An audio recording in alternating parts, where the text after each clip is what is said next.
First things first, we have to carefully pop this top off. I like to go up to the front first, kind of get it going, and then the side right here, that'll just typically fall out. Next, we have this bulb right here.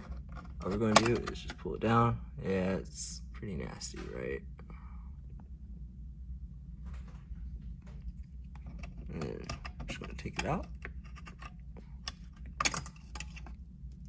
Next up, we are installing this LED light.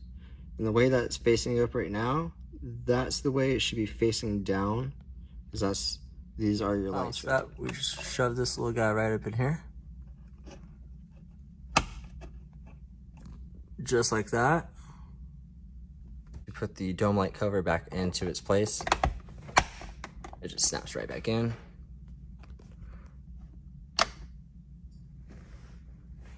Hell yeah.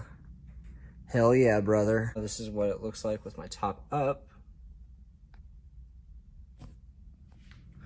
And we are kind of in the dark, but you can tell a big difference.